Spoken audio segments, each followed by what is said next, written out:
ओम शांति। वह ड्रामा वह की इस सीरीज़ में आज बाबा हमें समझाते। बाबा कहते महारथियों के महान स्थिति की विशेष निशानी जिससे स्पष्ट हो जाए कि ये महारथीपन का पुरुषार्थ है वे क्या होगी। बाबा कहते एक तो महान पुरुषार्थी अर्थात महारथी जो भी दृश्य देखेंगे वह समझेंगे ड्रामा प्लान अनुसार अनेक बार का अब फिर से रिपीट हो रहा है। वे नथिंग न्यू लगेगा, कोई नई बात अनुभव नहीं होगी जिससे क्यों और क्या का क्वेश्चन उठे। तो बाबा कहते महारथियों की पहली निशानी है नथिंग न्यू का पाठ पक्का होगा। ड्रामा का हर सीन देखते हुए उन्हें ये याद रहेगा कि बहुत बारी ये सीन देखा हुआ है, हर कल्प हूबहू ये सीन देखते हैं। नथिंग न्यू, कोई नई बात नहीं है। इसलिए बाबा कहते हैं उनको कभी भी क्या क्यों का क्वेश्चन नहीं उठेगा। और दूसरा ऐसे अनुभव होगा जैसे प्रैक्टिकल में स्मृति स्वरूप में अनेक बार देखी हुई सीन अब सिर्फ निमित्त मात्र रिपीट कर रहे हैं, कोई नई बात नहीं कर रहे हैं। स्मृति लानी नहीं पड़ेगी। कल्प पहले वाली स्मृति बाबा कहते वो संस्कारों में ऑटोमेटिकली इमर्ज हो जाएगी। ऐसा नहीं लगेगा कि कोई भी कार्य कोई भी सीन हम पहली बारी देख रहे हैं या कोई भी कार्य पहली बारी कर रहे हैं। बाबा कहते हैं ऐसा बिल्कुल भी उन्हें फील नहीं होगा।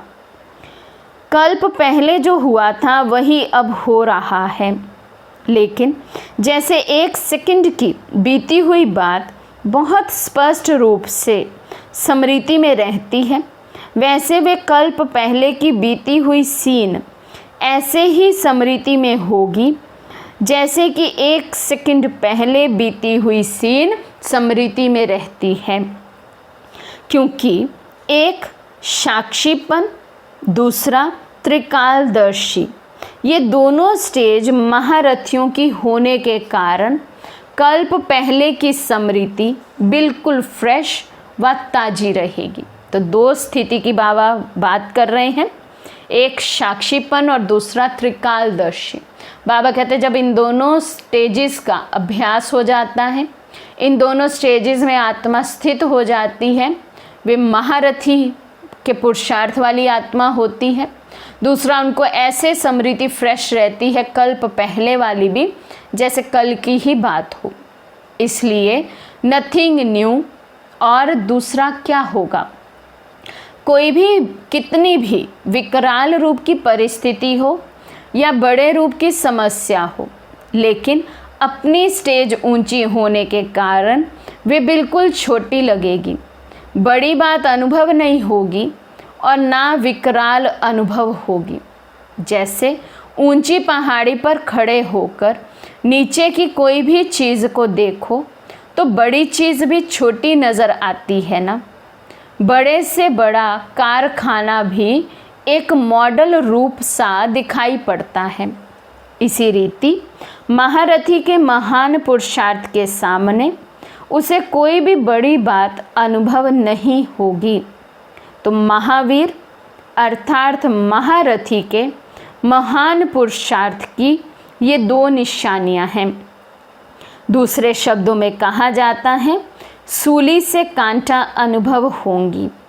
ऐसे महावीर के मुख से जो होनी होगी सदैव वही बात निकलेगी। इसको ही सिद्धि स्वरूप कहा जाता है। जो बोल निकलेगा, जो कर्म होगा वे सिद्ध करने वाला होगा, व्यर्थ नहीं होगा। महारथी की निशानी है विकर्मों का खाता समाप्त तो होता ही है, लेकिन व्यर्थ का खाता भी समाप्त होगा। ये है महारथियों के पुरुषार्थ की निशानी।